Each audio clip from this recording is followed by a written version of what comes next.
Dernière émission de la saison pour De nos clochers avec Christian Draguet, notre expert en matière de patrimoine religieux. On a beaucoup parlé du patrimoine de Chimay. Maintenant, on revient, j'ai envie de dire, dans notre région avec notamment je dirais une personnalité dont on parle beaucoup. Il s'agit de Monsieur Bivort. Alors, il y a une publication en préparation. Qu'est-ce qu'on peut dire de ce Monsieur Bivort ? Eh bien, d'abord, ce Monsieur Bivort, on le tire de l'oubli parce qu'il fut célèbre en son temps. Et puis voilà, pour multiples et diverses raisons, il est tombé dans l'oubli et donc maintenant nous le tirons de cet oubli. C'est un grand patron catholique du XIXe siècle, ce que l'on appellerait aujourd'hui un géant de l'industrie, véritablement une figure de proue, une figure par ailleurs émergente dans son siècle, mais une figure progressiste. Mais là, il faut savoir l'appréhender sous cet angle-là. Alors notre Clément Bivort, il est né en 1819 dans une famille de 3 enfants et dans les 3 enfants, il y a le futur curé de Gueuyssart et donc ils vont se retrouver à un moment donné aux commandes de cette extension de Jumet sur le site de Gueuyssart en parallèle avec l'épanouissement du charbonnage d'Amercœur.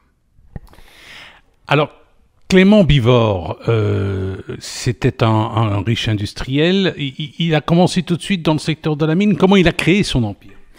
Donc, pour le situer, il faut savoir de qui il est le fils. Il est le fils d'Henri-Marie de Bivort de la Saudée, qui avait encore son titre avant la Révolution française, mais qu'il le perdra en cours de route.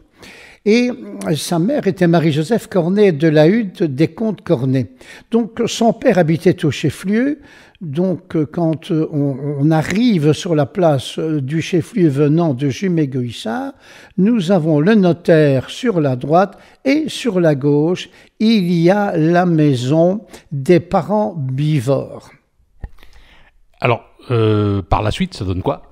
Son père était un marchand de fer. Attention, quand on dit marchand de fer, ce n'est pas un gars qui passe en voiture et qui crie « vieux fer » sur la rue, non. C'est pas un ferrailleur. C'est pas un ferrailleur au sens moderne du terme, c'est quelqu'un qui vendait le matériau, le fer, fait dans l'industrie, notamment ici à la Providence, et au même titre qu'on vendait du charbon. Donc c'était un négociant, c'était un industriel. Et alors ce sont des familles historiquement célèbres parce que c'était le grand-père de Henri qui avait fondé la première société anonyme des charbonnages qui à l'époque s'appelait Notre-Dame-aux-Bois, qui deviendront par la suite Amercœur, là-bas sur le site de la Chapelle du Bois. Donc ce sont des industriels de plein milieu du XVIIIe siècle. Et il y avait un autre ascendant qui d'ailleurs était un courtisan à la cour de Louis XVI. Alors revenons à l'ascendance maternelle. L'ascendance maternelle fait que le grand-oncle de Clément Bivort et du curé Bivort de Gueuyssart, c'était Don Vulgise de Vigneron, qui sera le dernier abbé de l'abbaye de l'Aube. Et la grande-tante, donc la sœur de Don Vulgise, c'était l'avant-dernière abbesse de l'abbaye de Salzine. Mais par sa mère aussi, on retrouve des anciens baillis de Jumet. Donc elle était, la fille de Jean, bailli de Jumet. Et dans leur parenté, il y a même un vicaire général du diocèse de Tournai. Alors, cette famille, la famille Bivort, est-ce qu'elle a été si influente que ça ? Est-ce que le patrimoine, est-ce que la richesse des Bivort était si importante que ça à l'époque ? C'est une bonne question parce qu'en fait, En 1840, dans la crise de ce temps-là, il y avait un gros problème pour l'exploitation d'Amercœur, à tel point que ses oncles avaient décidé de vendre Amercœur. Et c'est lui qui va dire à un moment donné, stop, on ne vend pas, vous me confiez la direction du charbonnage et je vous le releverai.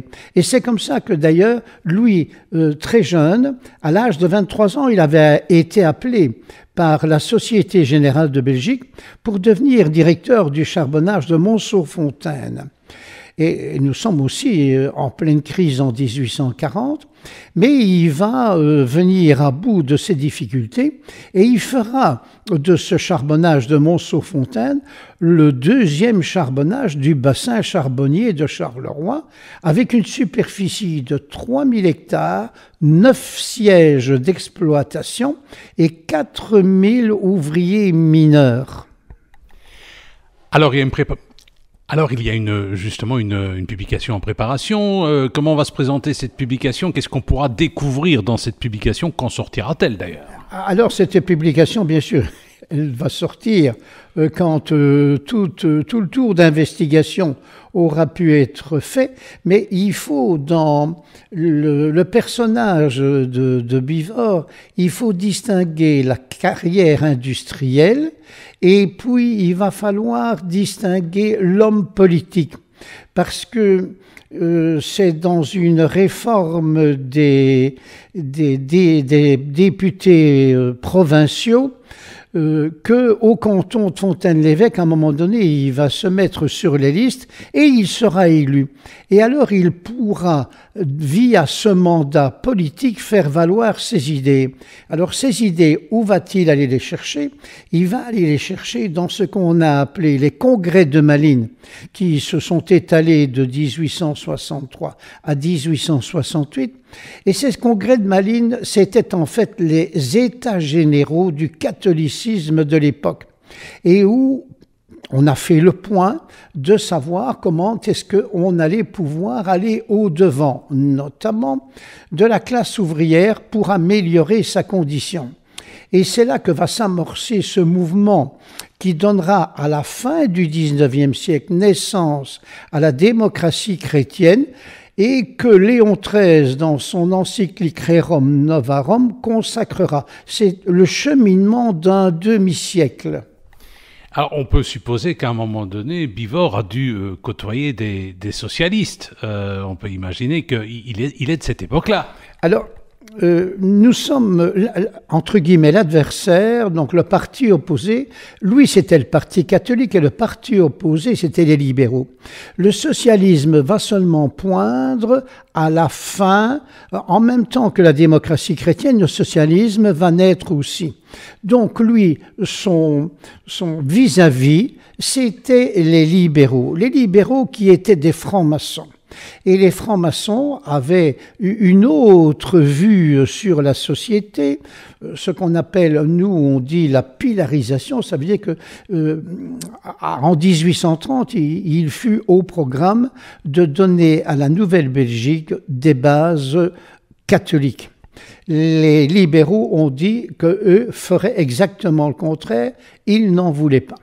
Deux exemples historiques, c'est que d'un côté, on a rétabli l'université de Louvain et qu'en même temps, à Bruxelles, Théodore Verhaeghe créait une université libre, donc libre penseur, pour dire que là, on avait à obéir à personne. Et c'est ainsi que le cheminement va se faire.